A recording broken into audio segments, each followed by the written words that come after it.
2024년 1월 3일 아침 경전산책 시작하겠습니다.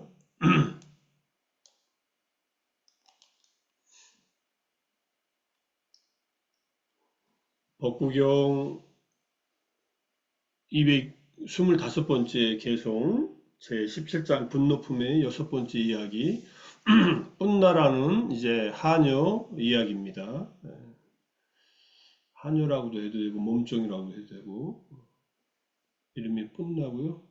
다씨는 노예, 하인의 이제 여성 명사니까 개성의 내용은요. 항상 깨어 있고 이건 잠에서 깨어 있다는 말이고요. 밤낮으로 따라 배우며 주석서에 의하면 사막을 따라 배운다는 말이고 열반을 지향하는 이들의 번뇌들은 소멸된다. 개성은 어렵지 않은데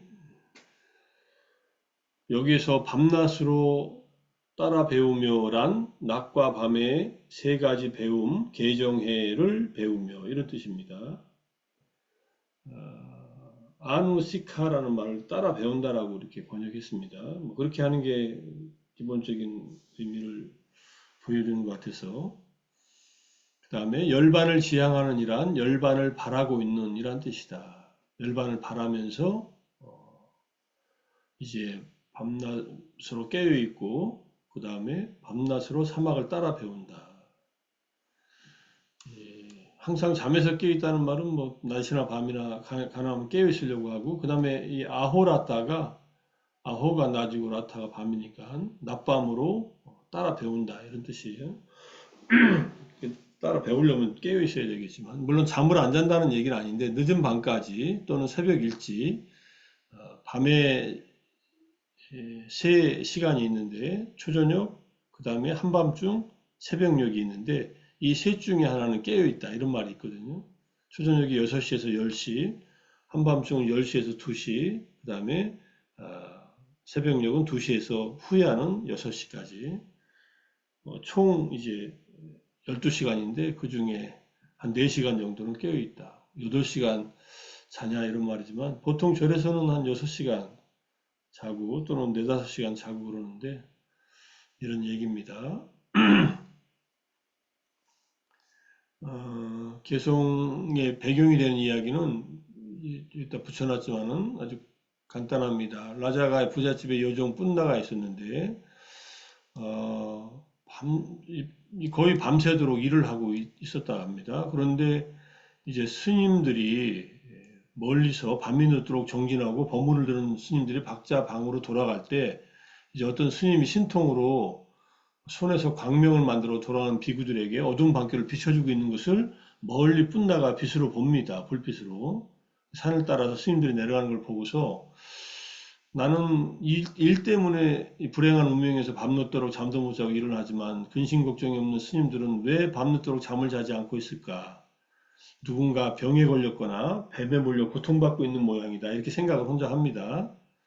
그리고는 이제 새벽이 와서 뭐 과자를 만들어 가지고 뭐 중간에 먹어야겠다고 가다가 부처님을 만나서 부처님께 공양을 올립니다. 부처님이시여 이 거친 음식을 받아주시고 저에게 축복을 내려주시오 하니까 부처님께서 이제 부처님의 바루에 뿔나가 바루에 넣어드리고 삼배를 하고 서문을 세웁니다. 부처님께서 보셨던 진리를 저도 볼 수 있게 되기를 원합니다. 이런 훌륭한 소원을 세웠어요. 부처님께서 그렇게 되리라라고 얘기하시고 그런 얘기를 주고받고서 이제 부처님께서 내 공양을 안 드실 거야라고 생각하면서 그렇게 생각했다가 부처님이 직접 그 공양을 다 드시고 나서 뿔나에게 얘기를 합니다. 그대는 왜 나의 제자들을 비난하는가? 비난한 적이 없다니까 지난밤에 제자들을 보고 무슨 생각을 했는가?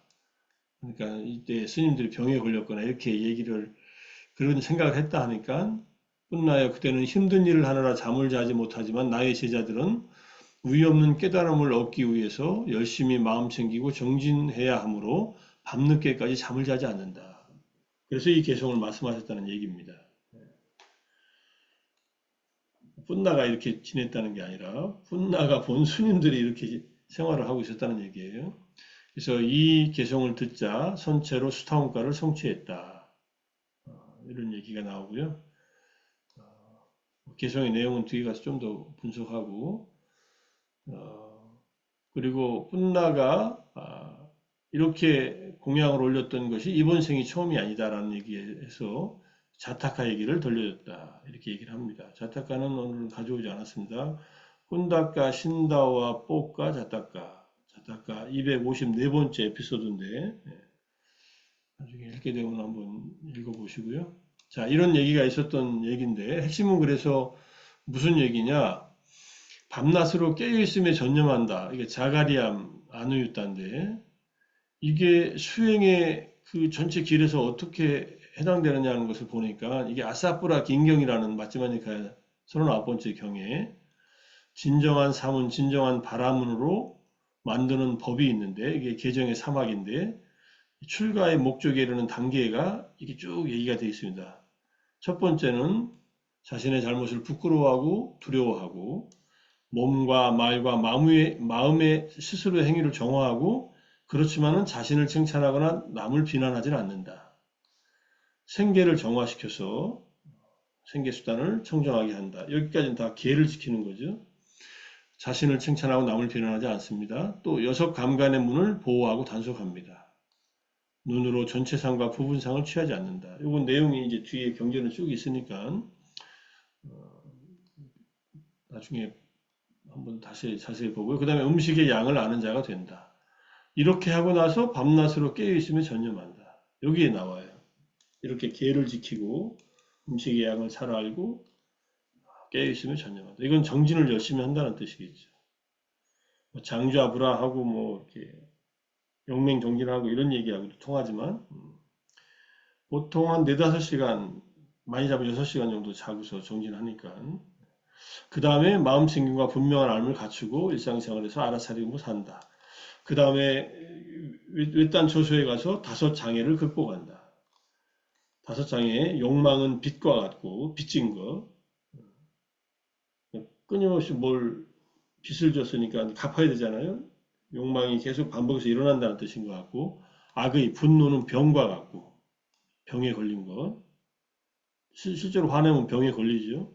게으름과 졸음은 감옥에 갇힌 것과 같고 꼼짝달싹 못하잖아요. 불안과 후회는 노예와 같다. 우리가 항상 뭔가 들뜨고 회의 안에 잠긴 것은 남의 노예 상태에 있어서 내 마음대로 못한다는 거죠. 이런 불안한 정서 때문에. 의심은 사막의 길의 비유를 듭니다. 사막의 길은요, 어디로 가야 될지 몰라요. 의심이 들면은 무엇을 해야 될지 몰라요. 아무것도 안 하게 되든지. 이게 이제 5가지 장애를 요 5가지 비유로 든 것이고요. 또 하나 우리가 5가지 장애의 비유는 이제 물의 비유가 있잖아요. 이제 이 그릇에 떠놓은 물이 이제 욕망은 이제 뭐 어둠 속에 놓인 물 같은 것이고, 그다음에 분노는 부글부글 끓고 있는 물, 그다음에 게으름과 졸음은 수초에 잠겨 있는 수초가 가려져 있는 물, 불안과 후회는 이게 이제 회오리 치는 그런 물이고 의심은 이제 이게 어둠 속에 놓여 있는 물이고 참 욕망이 이렇게 물감에 물든 물이네요. 그래서 얼굴을 제대로 못 비친다 이런 얘기를 합니다.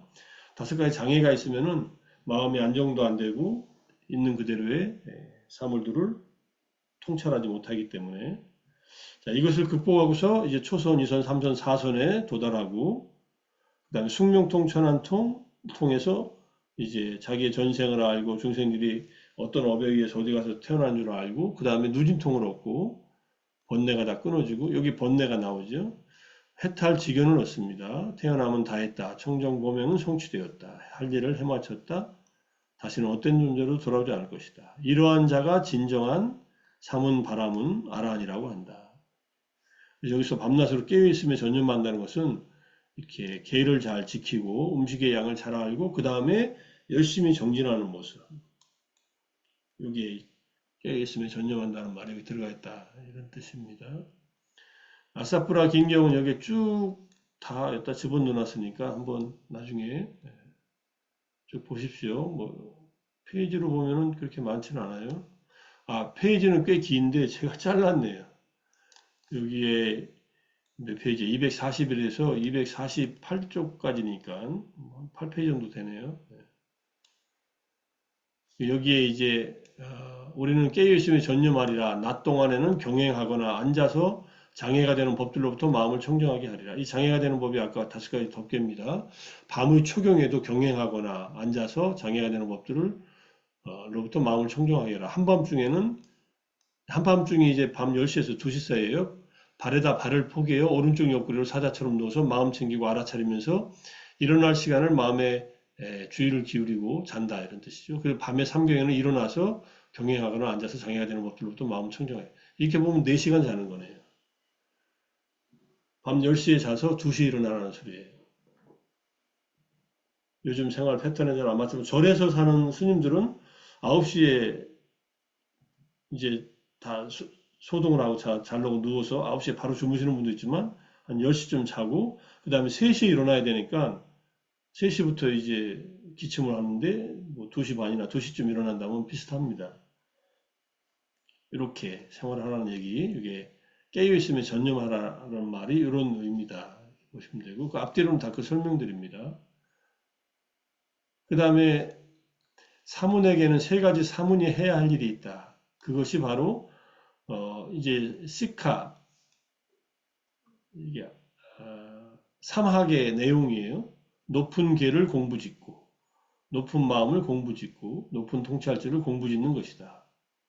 공부짓는다는 말은 수련하다, 정진하다, 노력하다 이런 뜻하고 같은 내용이고요. 배운다라는 말도 같은 말입니다. 그래서 여기에 아디 실라 시카, 아디 찌따 시카, 아디 빠냐 시카.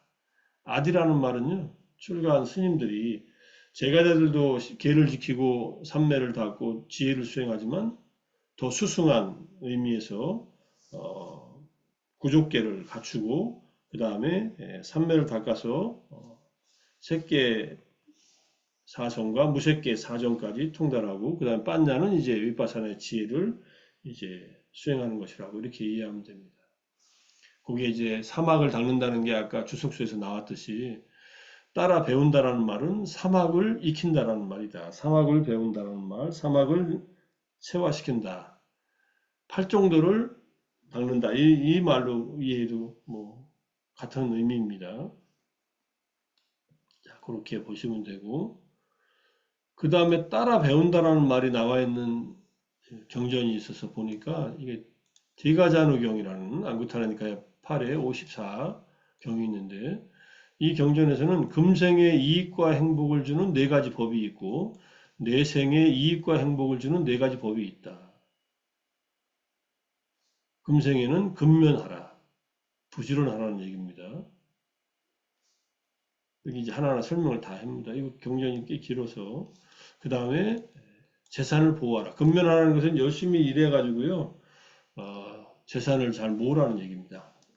그래서 직업을 가지고 생계를 유지하고 숙련되고 게으르지 않고 완성할 수 있는 검정노조 충분히 실행할 수 있고 등등 해서 보호는 자기의 재산을 잘 보호하라는 거. 열정적인 노력으로 얻었고 팔의 힘으로 모았고 땀으로 획득했으며 정의롭게 법에 따라서 얻은 그의 재물. 정의롭게 법에 따라 얻었다는 말은 십선법에 따라서 좀 더 추격하면 5계를 지키면서 획득한 재산을 말합니다. 바르게 법을 따라 얻은 재산. 그러니까 내가 재산을 얻는데 누구에게도 피해를 주지 않고 신구의로 선업을 행하면서 이제 재산을 얻었다는 얘기입니다. 5개를 갖춘 재산을 얻는 방법이라고 이해하셔도 그렇게 벗어나지 않습니다. 그 다음에 좋은 벗, 믿음, 지계, 보시, 지혜를 갖춘 좋은 벗, 훌륭한 스승들이나 도반들이죠. 그들을 따라 배운다고 돼 있어요. 좋은 벗을 사귄다는 말. 좋은 벗을 사귄다라는 말이 무슨 뜻이냐? 선우를 가짐이라는 말은 뒤에 보면은 여기에 믿음을 구족하고 계를 구족하고 배품을 구족하고 통찰지를 구족한 장자나 장자의 아들이나 계행이 원숙한 젊은이나 혹은 계행이 원숙한 노인들이 있다. 내 친구들이나 나보다 연장자가 있다. 이러한 사람들과 함께 지나고 대화하고 토론하면서 믿음을 갖춘 자들로부터 믿음의 구족을 따라 배운다. 이게 아누시카띠예요. 아누시카띠. 요 말이. 그다음에 계를 구족한 사람으로부터 계를 갖추는 것을 따라 배우고, 배품을 갖춘 사람으로부터 배품을 갖추는 것을 따라 배우고, 통찰제를 부족한 사람들로부터 통찰제의 부족을 따라 배운다. 이게 좋은 보스를 만나는 것이 이제 금생에 행복을 주는 법인데, 이게 따라 배우는 것이 여기 있고요. 나중에 내 생의 이익과 행복을 가져다 주는 네 가지 법이 바로 이 네 가지예요. 그죠? 믿음, 지계, 보시, 그 다음에 지혜. 금생에서는 바른 생계를 유지하라. 지나친 사치와 궁핍을 떠나서 바른 생계를 유지하고 수입이 지출보다 많게 하라. 원리가 그렇습니다. 사치하는 것도 문제가 있고 너무 공상맞게 사는 것도 문제가 있다. 돈이 있는데도 궁핍하게 산다는 것은 아주 거지처럼 산다는 얘기예요. 실제로 거지처럼 사는 사람도 있어요. 돈은 엄청나게 많은데 그러다가 상속인도 없는데 죽어가지고 왕이 다 가져가 버린 그런 예가 경전에 나옵니다. 그래서 너무 궁핍하게 살지 말라. 이게 이제 사치와 궁핍을 떠나서 바른 생계를 유지하라는 게 제가자들이 자기가 갖고 있는 정당하게 얻은 재산으로 자신과 가족과 주변 사람들과 또는 정진하는 수행자들, 수행하는 스님들 이런 분들에게 자기가 얻은 그 재산을 보시하면서 그렇게 사는 것을 말합니다. 재산을 잘 쓰면서 재산을 모을 때 고생을 했는데 쓰면서도 복을 쌓으면 얼마나 좋겠어요? 자기와 가족을 돌보는 일도 궁핍하게 하지 말고 그렇다고 사치스럽게 사는 것은 문제가 있으니까 그렇게 살지도 말고 그 다음에 주변 사람들을 살피면서 살라 이런 얘기입니다. 금생의 이익과 행복을 주는 네 가지 법이니까 우리는 여기서 지금 이걸 따라 배우는 거네요. 믿음, 지계, 보시, 지혜가 좋은 것을 따라 배운다. 우리들 서로가 좋은 것이 되어서 따라 배우고 있는 여기에 해당하는 것을 하고 또 열심히 살고 또 재산을 잘 보호하고 지키고 바르게 생계수단을 갖는 것은 이게 우리가 현생에서 행복한 일이고 재물 있을 때 네 가지 파멸의 통로가 여자나 술과 노름에 빠지는 것, 나쁜 벗을 사귀는 것. 재물 있을 때 네 번영의 통로는 여자, 술, 노름에 빠지지 않고 좋은 벗을 사귀는 것. 주로 이제 남성들이 여성과 술이나 여기에 많이 빠지니까 여성들도 뭐 이성에 빠질 수도 있겠죠. 근데 여성들보다 남성들이 현저하게 이게 경향성이 높으니까 이렇게 얘기한 거고요. 도박에 빠지지 말라. 도박은 뭐 정말 위험한 거예요. 도박 중독에 걸리면은 정말로 순간적인 도파민 분비에 빠져가지고 도박에 빠지지 말라는 말. 우리나라도 이 도박 중독이 너무 심해가지고 도박을 또 많이 조장하잖아요. 정선에다가 뭐 탄광이 없어지니까 카지노 만들어가지고 정선 폐인들 많이 만들어 놓고 나라가 해야 할 일이 아니라고 생각합니다. 저는 그런 일 아니고도 좋은 일 얼마나 더 많이 할 수 있는데 그게 정선을 살린 일인가 모르겠어요. 자, 그 다음에 내 생에 이익과 행복을 주는 네 가지 법. 믿음, 깨달은 자로서 부처님에 대한 믿음. 우리가 부처님에 대한 믿음을 그냥 이게 불교 신자니까 믿는다가 아니라 진리를 스스로 깨달으셨고 진리에 도달하는 방법을 아시고 우리가 진리에 도달해서 우리 스스로가 완전한 행복과 자유를 얻게끔 하니까 부처님에 대한 믿음을 일으키는 거예요. 부처님이 그런 법을 깨닫지 못했으면 우리가 불교를 뭐하러 공부합니까? 이 새벽에 일어나가지고 이렇게 공부하고 노력하는 것이 정말 궁극적인 진리로서 궁극의 행복인 열반, 완전한 자유인 해탈에 도달할 수 있기 때문에 이렇게 고생을 하는 거예요. 고생이라고 생각하시는 분보다는 이제 1년 이상, 1년 가까이 하니까 이제 다들 힘이 많이 생기셨으리라 생각하지만 이 믿음은 굉장히 중요합니다. 이 믿음이 없이 의심이 들면요, 이제 공부 안 해요. 아무것도 안 해. 그리고 자기가 행복하다고 생각하는 자기 견해대로 이것저것 하다가 인생 이제 살다 가는 거예요. 그래서 믿음이 굉장히 중요하다는 것. 근데 믿음은 마지막에 지혜와 이게 조화를 이루어요, 불교는. 믿고서 그냥 그만두는 게 아니라 믿고 내가 계도 지키고 보시도 행해보고 수행도에서 지혜를 얻으면 이 믿음이 확인이 돼요. 불교의 믿음은 지혜와 균형을 맞춘 믿음이다. 그러니까 막 믿는 건 아니에요. 경전도 잘 보고 부처님의 말한 것과 행동하신 거 잘 보고 믿음이 생기면은 그 다음에 계를 지켜라. 적어도 5계를 지키는 거. 5계를 지키는 게 우리에게 얼마나 큰 이익이 된다는 것을 지켜가면서 알게 되고 부처님 그걸 다 보셨기 때문에 계를 지키라고 한 거고 또 그 다음에 베풀어라. 이제 진실을 말하는 하나만 가지고도 화를 참는 거 하나만 가지고도 아주 가벼운 것을 보시한 것만 가지고도 천상에 태어난 얘기 엊그제 했지 않습니까? 그러니까 이걸 하라는 거예요. 이거 하라는 이 계를 지키고 보시하라는 게 본인들을 위해서 하는 겁니다. 우리들을 위해서 하는 거예요. 지혜로우면 더 말할 것도 없죠. 그래서 이 네 가지에 대해서 디가 잔우경에서 쭉 얘기를 합니다. 얘기는 빼겠습니다. 어쨌든. 그래서 해야 할 일들에 대해 근면하고 자기의 직업, 방일하지 않고 신중하며 바르게 생계를 유지하고 번 것을 잘 보호하며 이게 이제 현생에서의 행복을 위해서 갖춰야 될 네 가지죠. 믿음과 계를 갖추고 말 뜻을 알고 인색을 여의어 내생의 번영을 가져오는 내면의 길을 깨끗하게 한다. 그죠?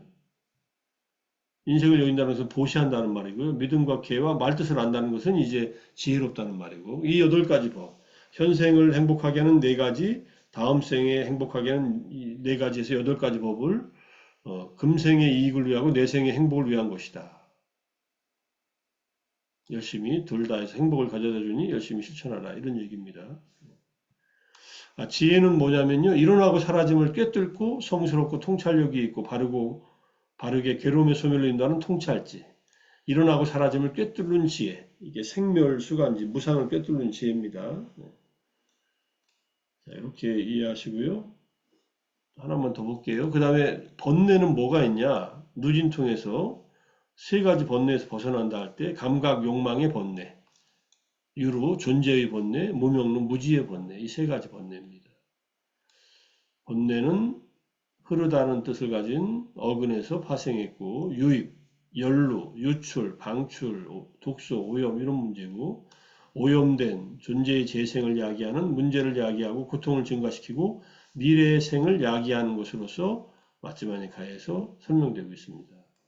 이 내용은 이제 뒤에 여기다가 써놓은 경전이에요. 이거는 이제 정견경, 바른견해경에서 번뇌가 무엇인가 해서 번뇌는 3가지가 있다. 감각적 욕망의 번뇌, 존재의 번뇌, 무명의 번뇌가 있다. 무명이 일어남으로 번뇌가 일어나고 무명이 소멸함으로 번뇌가 소멸한다. 무명과 번뇌는 상호 조건되어 있다. 이런 뜻이에요. 그런 얘기가 무명에 대한 얘기. 그 다음에 무명의 소멸에 이르는 번뇌의 소멸로 인도하는 길이 바로 팔정도다. 이런 얘기를 정견경에서 마지막 정견으로 얘기를 합니다. 이게 굉장히 중요한 정견이라는 얘기로 정견의 다양한 정견들을 얘기하면서 마지막에 얘기하는 겁니다. 그 다음에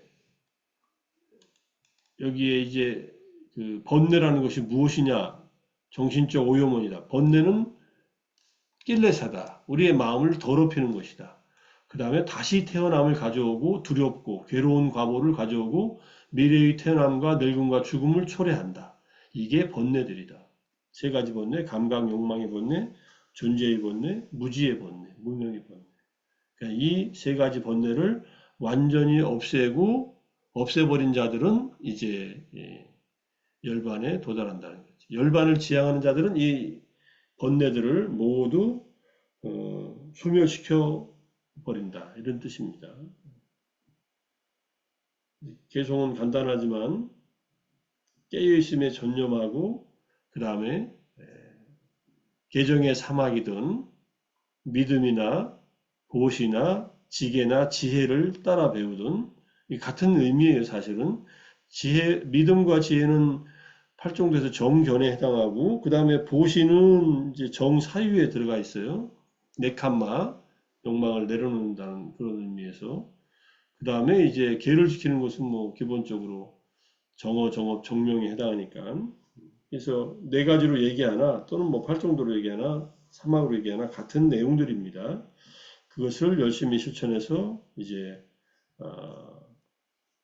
열반을 지향해서 모든 우리의 수행은 나의 열반과 중생들의 열반, 모든 중생들의 열반으로 끊임없이 회항하면서 그쪽으로 지향점을 주라는 거예요.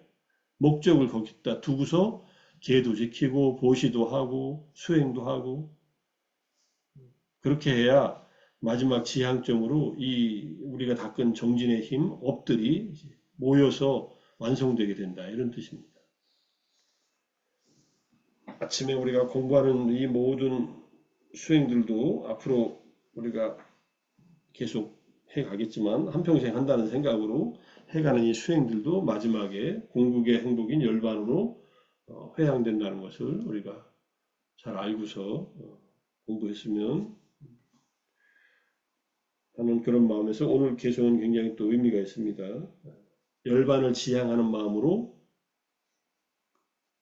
수행하라. 사막을 닫고 열심히 깨어있음에 전념하라.